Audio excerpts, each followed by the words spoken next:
Yo les amis, c'est Kazin, j'espère que vous allez bien. Et on va parler de quoi? Attention, on va parler de Evo Céleste. Oui, je sais, c'est une série que vous affectionnez tout particulièrement. Evo Céleste, c'est, on va dire, la série de épée bouclier. C'est vrai qu'elle a une grosse particularité, c'est le nombre incalculable que tu peux trouver de cartes alternatives, que ce soit les VMAX, mais surtout les V, où il y en a énormément. Mais il n'y a pas que ça dans la série, puisque tu as énormément aussi de cartes Rainbow. Alors évidemment, hein, c'est moins tendance, les cartes Rainbow. J'ai envie de te dire aussi les cartes Gold, parce que tu as énormément de cartes Gold. Et là aussi, c'est pas très tendance. Et c'est vrai que quand tu ouvres du booster Evo Céleste, tu es mécaniquement attiré par le fait d'obtention de cartes alternatives. Je crois que c'est assez clair. Et du coup, cette série-là est la série la plus populaire de épée bouclier, mais aussi la plus douloureuse, tant la difficulté à faire tomber un gros hit. Sachant que même si tu fais dropper une alternative, de temps en temps, tu as une alternative qui vaut pas très cher.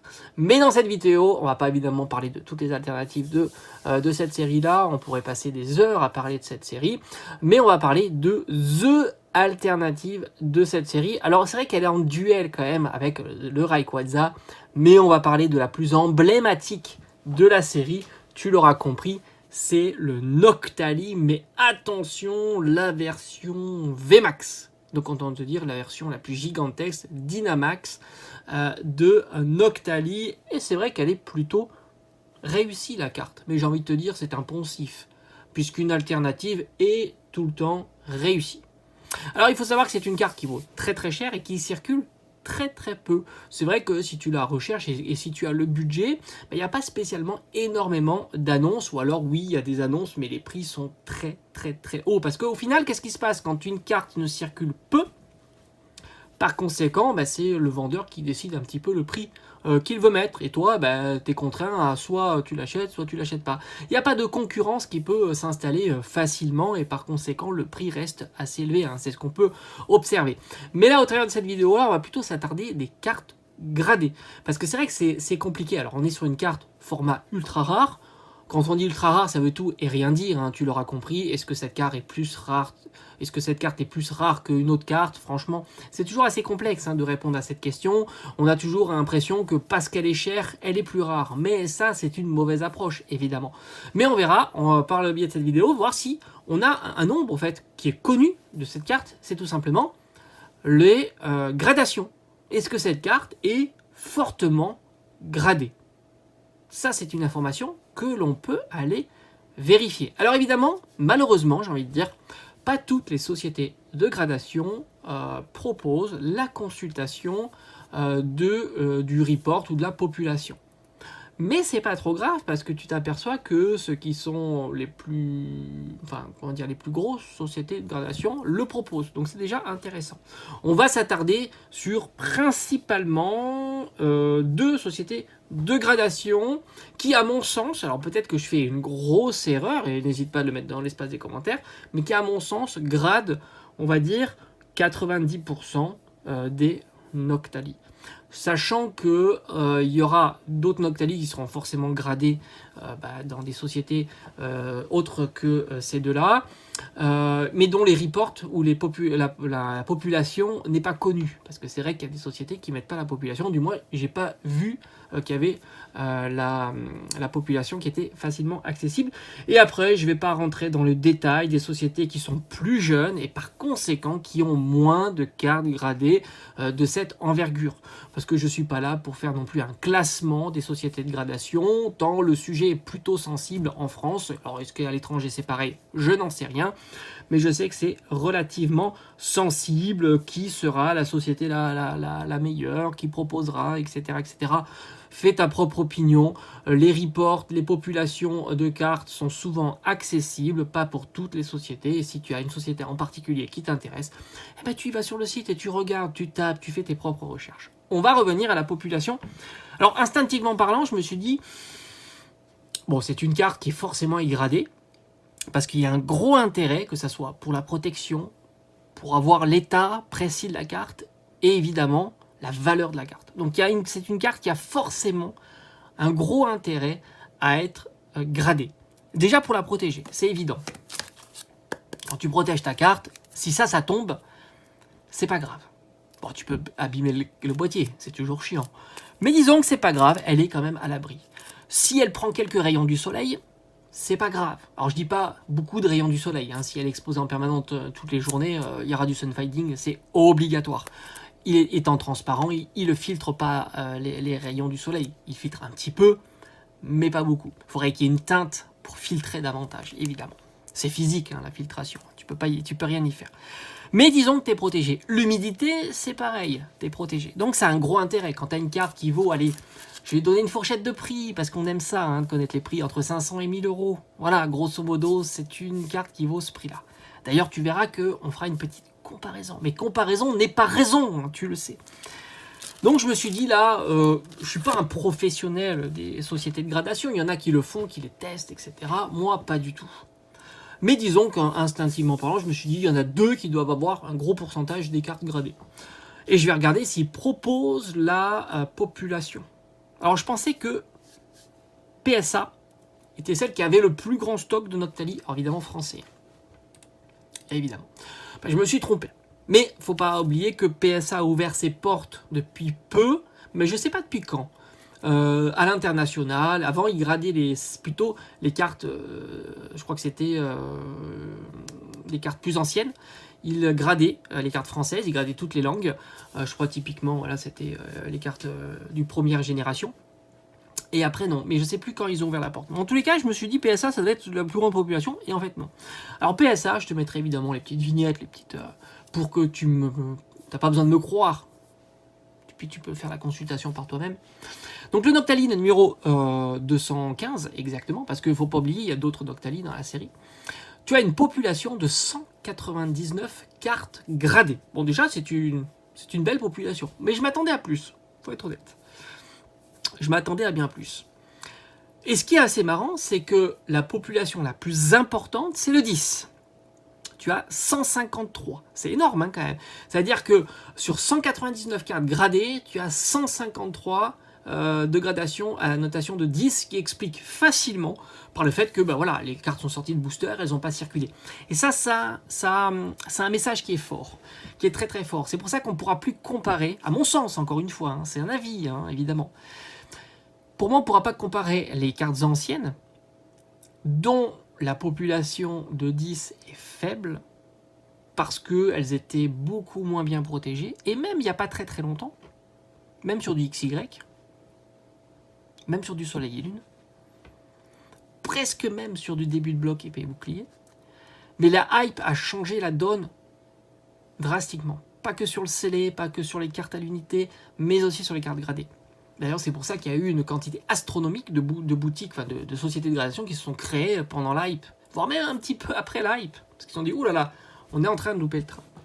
Et d'ailleurs, elles ont loupé en partie le train, évidemment. Et c'est pour ça qu'on risque de voir malheureusement beaucoup de sociétés fermer leurs portes ou se diversifier à outrance ou proposer un service qui est plus de la protection de cartes plutôt que de la gradation pour, disons, les collectionneurs voulant apprécier, c'est-à-dire donner une plus-value à la carte. Je pense qu'il va falloir faire quelque chose parce que le business plan n'est plus le même d'il y a quelques années. Alors peut-être que ça pourra revenir, hein. Tout ça n'est pas figé dans le temps, évidemment. Mais tu t'aperçois que la quantité de cartes 10 est affolante. Quand tu vois le ratio entre la totalité, 199, et la quantité de 10 qui est à 153. Donc c'est assez fort. Et puis après, il y a une décroissance exponentielle, hein. Tu tombes à 39 pour un 9, et à 5 pour un 8, et après tu n'as quasiment plus rien. Donc tu t'aperçois que c'est très facile, entre guillemets, d'avoir une très bonne note, voire la meilleure note, sur cette carte-là. Et c'est vrai qu'en règle générale, PSA, pour l'instant, mais je vois mal PSA être détrôné, surtout à court terme, et celle qui offre la plus de plus-value, on va dire. Après, c'est difficile, je ne vais pas m'aventurer à savoir combien ça peut valoir un Noctali VMAX alternatif en PSA 10, sans compter, ça c'est un petit tuyau que je te donne, mais tout le monde le sait, c'est que PSA ne met pas déjà les subgrades, tu le vois, hein, il n'y a pas de subgrade, ça veut dire qu'est-ce qui a conduit PSA à mettre la note à 8 par exemple, Est-ce que ce sont les coins?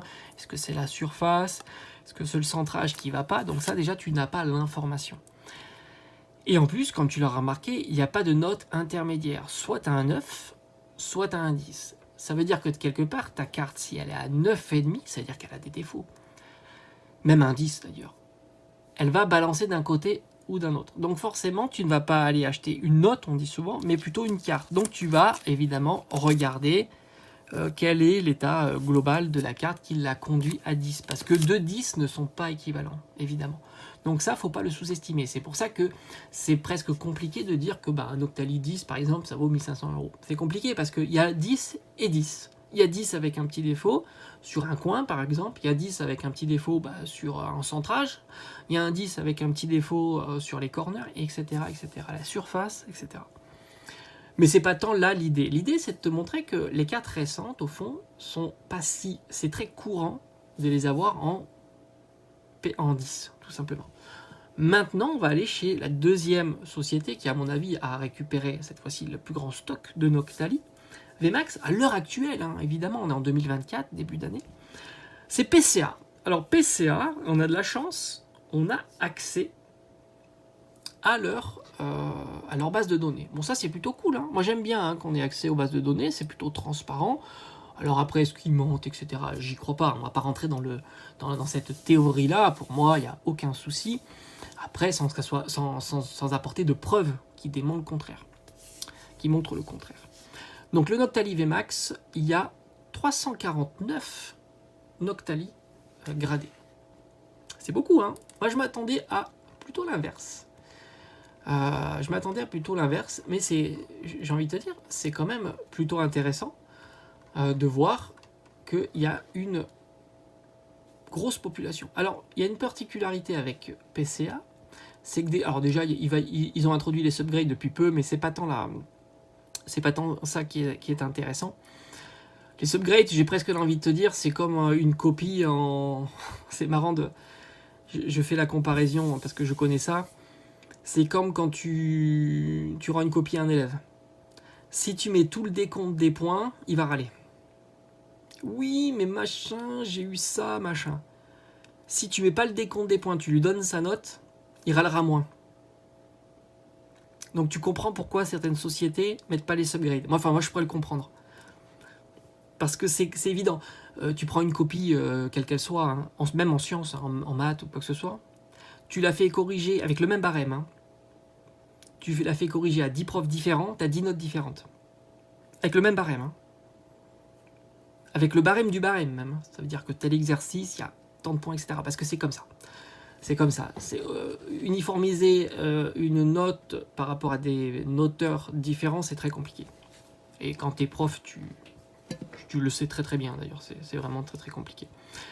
Passons. Donc on peut comprendre l'absence de subgrade, mais c'est vrai que c'est intéressant de voir pourquoi tel ou tel point. On revient à nos moutons. 349 cartes. 349 cartes. Et là, sans surprise, tu l'auras compris, le pic a... Alors, lui, c'est une particularité. Tu as des notes intermédiaires. C'est-à-dire que tu as 9, 9,5, 10 et tu as même 10+. Bon, là, moi, personnellement, je ne comprends pas le 10+. Parce qu'au moment où tu as 10 sur 10, tu as 10 sur 10, tu vois. Plus que parfait. J'ai tendance à pas trop le comprendre, mais bon, c'est pas grave, c'est leur système. On n'est pas là pour discuter de leur système. Alors tu t'aperçois que là aussi, encore une fois sans surprise, tu as le plus gros et tu as 9,5. Voilà, c'est un petit peu pareil que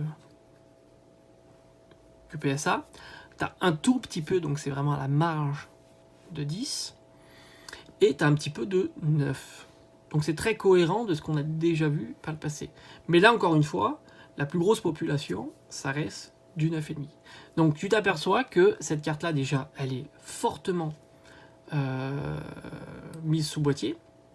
Et la note la plus haute, en termes de population, c'est le 9,5.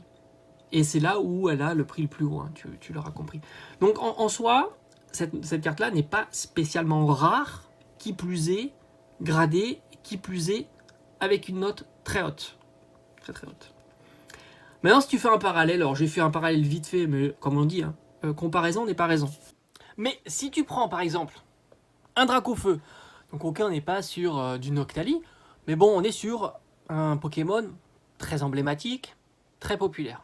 J'ai envie de dire même Noctali est moins populaire que Dracofeu. Alors en plus, il y a une problématique que j'ai pas parlé, on va le parler ensemble maintenant, c'est que beaucoup de Noctali sont dans les classeurs, qui potentiellement peuvent augmenter la quantité de 10 ou de 9,5. 10, tu as compris, chez PSA, 9,5 chez PCA.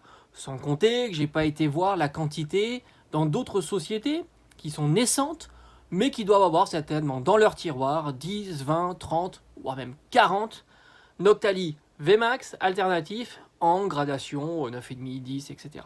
J'aurais pu citer certaines sociétés de gradation, mais j'ai pas envie de froisser qui que ce soit, évidemment.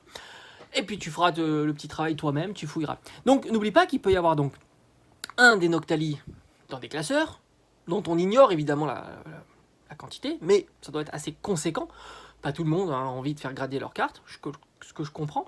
S'il est parfaitement sous un top loader, mise en sécurité, etc., il n'y a pas de souci, hein. Tu l'auras compris. Et aussi, tu sais que tu pourras en retrouver par le biais d'ouverture. Pour l'instant, Evo Céleste, tu le trouves en boutique, que ce soit les duopacks, les Pokéballs. Et puis si ça veut, ça va continuer à nous pondre du Evo Céleste, ce qui n'est pas impossible. Sans compter qu'après, tu as les displays, il y a des quantités astronomiques de displays. Oui, c'est un petit peu cher, mais tu es à quoi, 400 €, 450 €. Donc ça te permet là aussi de mettre la main sur des Noctali. Donc il y aura une population de Noctali qui va être croissante de mois en mois. J'ai aucun doute. Et puis si un jour son prix augmente davantage, eh ben, il y aura des ouvertures, il y aura peut-être des personnes qui vont se mettre à la grader, etc. Donc tu t'aperçois que la population 1, elle n'est pas figée dans le temps et a un beau potentiel d'augmentation, et en plus on a une population qu'on ignore. Maintenant, si on compare sur des cartes anciennes, j'avais envie de comparer sur une carte ancienne, par exemple, ce magnifique Dracofeu. J'ai presque envie de dire le mal-aimé. Mais on pourra faire un parallèle avec ce Dracofeu là, pourquoi pas. Ça sera intéressant, ça sera peut-être l'objet de plusieurs vidéos, des choses comme ça. Tu prends ce Dracofeu, très joli au demeurant. Moi, personnellement, je le trouve très sympa. Alors je vais pas le mettre en duel avec le Dracofeu du set de base, sans compter que, petite parenthèse, c'est ça qui est assez marrant, étant donné qu'il y a énormément eu d'ouverture des displays set de base, tu t'aperçois que la population Dracofeu set de base ne fait qu'augmenter. Donc c'est assez marrant de voir que, et c'est logique quasiment qu'il diminue en prix, puisque tu augmentes la population en état 9-10, grosso modo c'est ça, hein, sortie de booster. Donc par conséquent, tu imagines bien que tu fais diminuer sa rareté, c'est évident. C'est évident. Donc les quantités assez importantes de box break ou d'ouverture de booster set de base aide 1 lourd, il y en a beaucoup, hein, t'en vois quasiment toutes les semaines. Et tu t'aperçois que ça fait mécaniquement descendre toutes ces cartes-là, ce qui est logique aussi en soi. Or là, franchement, alors je sais pas combien vaut un diamant et perle tempête, mais on va aller regarder ce Dracofeu-là. Et en tous les cas, si tu le compares à Noctali, tu imagines bien que la population de Dracofeu en très très bon état est certainement faible et n'est pas prête d'augmenter de façon significative. Même si certains retrouvent des boosters ou des displays ou ouvrent ce genre d'items, la population ne va pas doubler du jour au lendemain comparativement à Noctali qui pourrait augmenter très rapidement. Alors une carte comme ça, j'ai envie de te dire, ça vaut pas plus de 100 € en état comme celui-ci, ça veut dire on est en état, un bon état. Un bon état. Et j'ai envie de dire que je suis même pas certain qu'un Dracofeu niveau 76, donc secrète en plus, vaut en 9,5, 10 chez PSA. Alors peut-être en 10, ça risque d'être très cher parce qu'en fait ça n'existe pas. Je suis allé regarder. Alors c'est même assez curieux, alors peut-être que je me suis trompé dans la recherche, mais de Dracofeu français, j'en ai pas eu. J'en ai vu des Italiens, des Espagnols, évidemment des Anglais américains, ça il y en a une grosse quantité, mais c'est pas le même marché évidemment. Les Américains ont certainement pas le même fonctionnement que chez nous, peut-être qu'ils ont retrouvé des displays, les quantités sont peut-être plus accessibles, etc. Mais j'en ai pas vu, Et je dirais que une carte comme ça, entre 9 et 10, doit valoir aux alentours de 1000 €. Peut-être plus, hein. Franchement, c'est compliqué. Mais tu t'aperçois déjà, chez PSA, il n'y en a pas. à moins que je me sois planté. En tout cas, j'ai fait ma recherche, il n'y en a pas.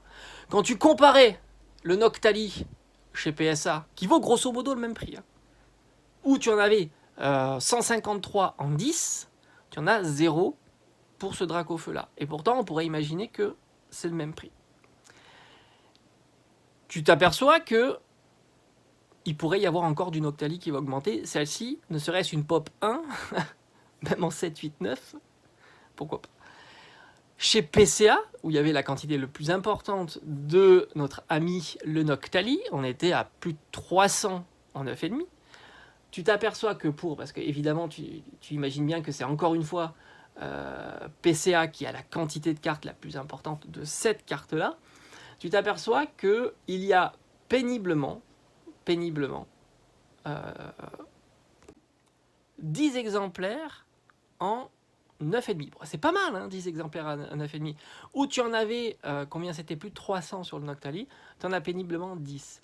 Et puis là, tu t'aperçois que la population, elle est bien plus étalée, hein, tu balayes toutes les notations, ce qui est logique, de la plus mauvaise à la meilleure. Bon, tu n'as pas de 10, tu n'as que des 9,5. Et tu as d'ailleurs la population la plus importante, et ce qui est pas mal, hein, franchement. Tu as quand même 23 cartes gradées 9, pour cette carte-là, et c'est pas mauvais. Mais après, est-ce qu'il reste une belle population de ce Dracofeu dans des classeurs non gradés? C'est pas impossible, mais ça sera certainement pas au niveau du Noctali. Donc au final, tu as une carte qui est quand même beaucoup plus rare, c'est indéniable, beaucoup plus rare par rapport à la qualité de la carte, ce qui est indéniable aussi, et tu as une carte qui est sensiblement au même prix, voire même, je pense, hein, moins bon en termes de tarifs. Alors, est-ce que le Noctali pourrait augmenter davantage? Franchement, j'en sais rien. Parce que je pense que le Noctali, pour le coup, c'est sa popularité qui fait carte un petit peu d'exception dans ce bloc-là, qui prime davantage sur la rareté de la carte, qui au fond n'est pas très très rare quand tu la compares à d'autres cartes Pokémon. Alors évidemment, là ce sont des cartes anciennes, mais bon, le marché Pokémon c'est des cartes nouvelles et des cartes anciennes, évidemment, sans compter que Noctali continue à être possible d'ouvrir, hein, ce qui est assez fou. Tu peux toujours trouver des boosters à 5-6 euros et ouvrir et avoir la chance de tomber sur un Noctali, ce qui est plus compliqué pour ce Dracofeu, je te l'avoue. Donc c'est assez marrant de voir un petit peu la popularité de la carte qui en fait écrase, hein, complètement l'évolution du prix, hein. C'est principalement ça. Je sais que ce Dracofeu là n'est pas très populaire. D'ailleurs, on pourrait même le comparer au Dracofeu 7 de base Ed 1 pour voir un petit peu la population. Et je serais pas surpris de voir une population plus importante de 9,5-10 du Dracofeu Ed 1. Pas 10 peut-être pas, mais 9, 9,5 en tous les cas, du Dracofeu Ed 1. Enfin là je parle sans avoir vérifié, mais tout ça est très accessible, hein, et c'est plutôt facile. Là encore une fois en plus, comparativement à d'autres sociétés de création, je pense que pour le coup ce Dracofeu là tu le retrouveras très difficilement avec des notes, on va dire à partir de 8 sur les autres sociétés de création naissantes, on va dire. Je pense qu'il faut être assez sérieux, ces cartes là n'ont pas suffisamment transité vers celles-là, donc on a plutôt une donnée plus chiffrée et plus exacte pour ce Dracofeu. Voilà, j'espère que cette petite vidéo t'aura plu et on se dit à bientôt.